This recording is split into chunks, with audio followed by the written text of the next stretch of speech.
So, good morning. My name is Dr. Owen Kenway, and I thought I'd do a little test webinar based on a presentation I did to the ISD demo session about a year ago on how we kind of enable you to take your existing programs and run them effectively on a GPU.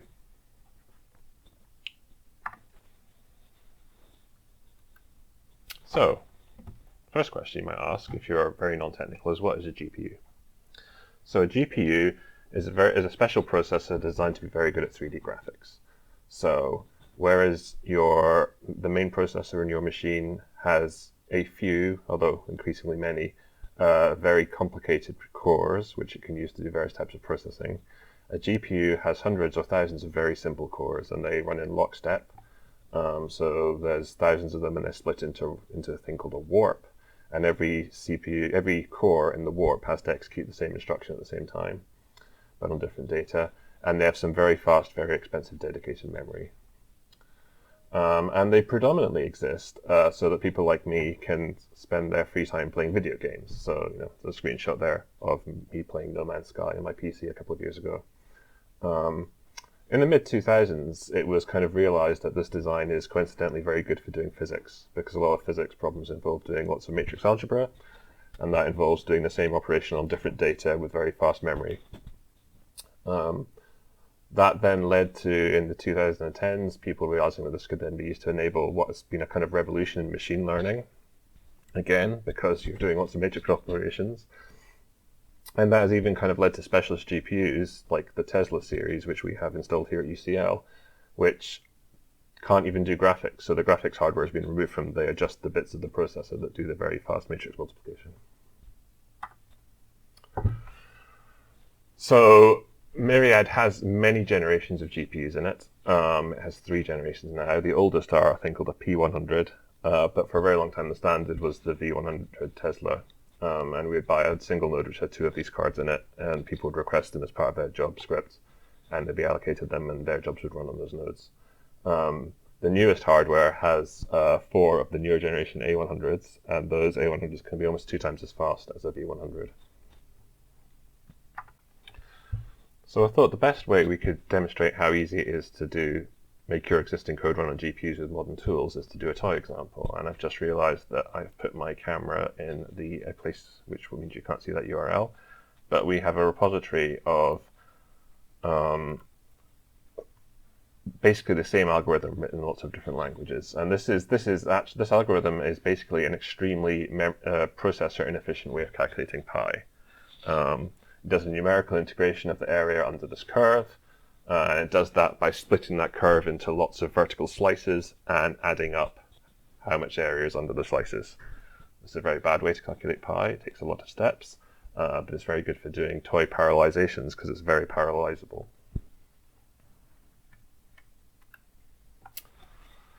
So if you're not a programming audience, it's quite difficult to explain how the code works, but the code is essentially a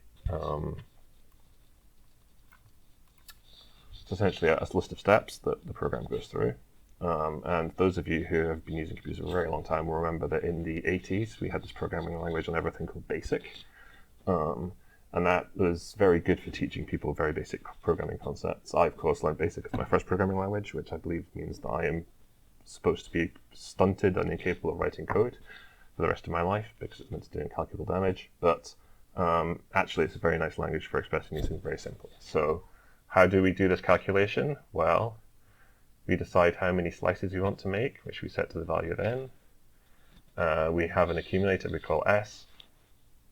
We work out the width of a slice. And then we do a loop, which goes over every slice, does the calculation of the area of that slice, and then at the end multiplies the sum of those heights by the width and prints out the value, right? Believe it or not, we can actually run this on a modern computer. I have installed a very ancient version of BASIC called BW Basic on my laptop here. And that means that we can run that program. I've added some extra lines into this program to do some timing, but other than that, it runs and tells us how long it took. As you can see, it's very not an accurate way of doing this calculation, right? It's also actually quite slow on a modern computer, even on a modern computer, because BASIC is an old, slow, and interpreted language.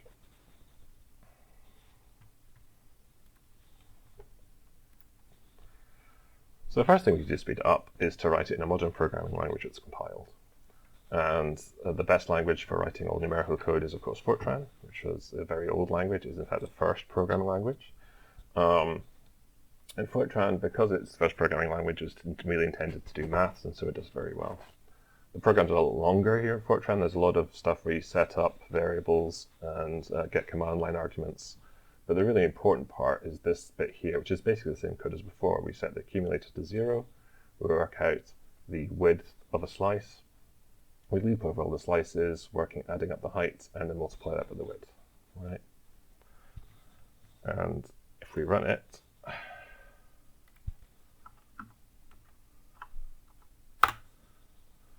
you'll notice that I'm running with a lot more slices than I ran on the basic program. It just takes about a second, and it does, I don't know how many that is. That is a billion slices, I believe, in 1.4 seconds.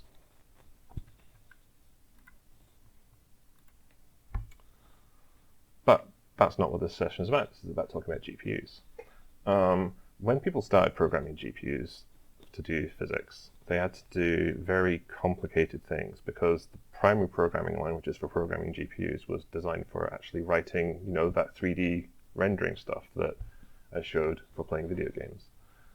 Over time, the tools got better. NVIDIA created a language called CUDA, which is very much like C. And that kind of really pushed those tools into the hands of maybe slightly heroic as opposed to completely heroic developers. But more recently, there have been a number of revolutions where you can use existing good programming languages like Fortran and add some decorators or directives to them, and then use that to actually generate native code that runs on a GPU. So if we take one of these examples is a standard called OpenACC, which NVIDIA champion is available in their compiler. And it does, so the way that works is you add these specially formatted comments to your code. So we have that loop we had before, and then we do an exclamation mark, which is a comment in Fortran, and then $ACC, which tells the compiler this is not really a comment, it's actually a hint as to how it should parallelize the code. And we just tell it to do $ACC kernels and $ACC end kernels around the actual loop we want to parallelize. And then when we compile it, it generates GPU code. So I've got that set up in another terminal. Okay, so here I am logged into one of the GPU nodes in Myriad. It is one of the nodes that has A100s in it, but because I only requested one when I asked to log in, I only have one available to me. And if we look at the code, you can see it's the code I showed you before, right? It's got our loop here with $ACC kernels around it. And if we compile that, we'll see that when the NVIDIA compiler compiles it, it prints out some debug information showing us that it tried to parallelize the loop. I also got it to print out some other additional information, so it should tell us stuff when the code runs as well. And if we just run it with the billion steps that we had before, I believe that's a billion, let's just check, 333, yep. We'll see that unlike the 1.4 seconds it took a CPU on my laptop to do it, it did it in 0.2 seconds. Right. One of the things that's interesting is that there's so much parallelism on the GPU that even if we increase that by a factor of 10, we will not see much difference in runtime. It's only doubled in runtime, and that's because we are not yet sort of running out of capacity on the GPU in terms of parallel threads. Right.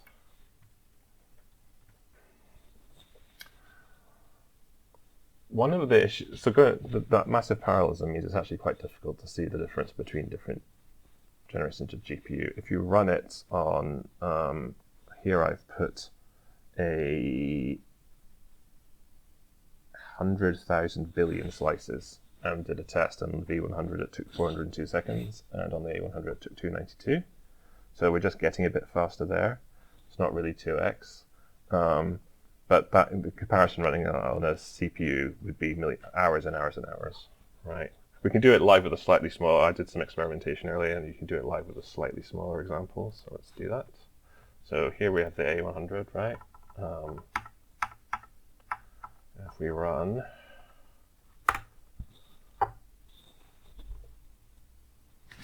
and on another terminal, I have a V100.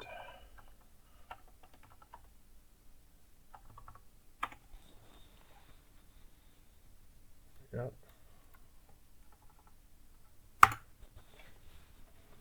And it should take about 30 to 40 seconds to run on these two cards. So let's have a look. The A100 is still running.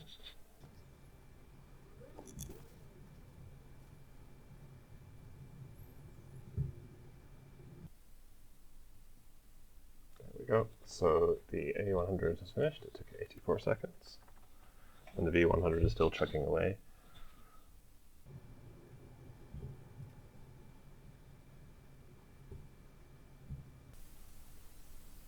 There we go. It took 122 seconds. So again, it's not quite twice as fast on the A100, but you know, it's a big improvement.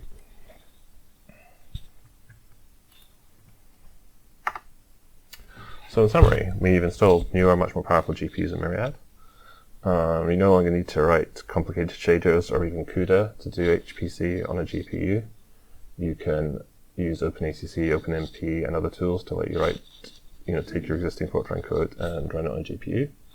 And it's not a magic bullet for performance either. Things need to be parallelizable. You need to make sure you're not writing algorithms that require to transfer data back and forth a lot between the GPU and the CPU and so on. But it is a lot easier than it used to be.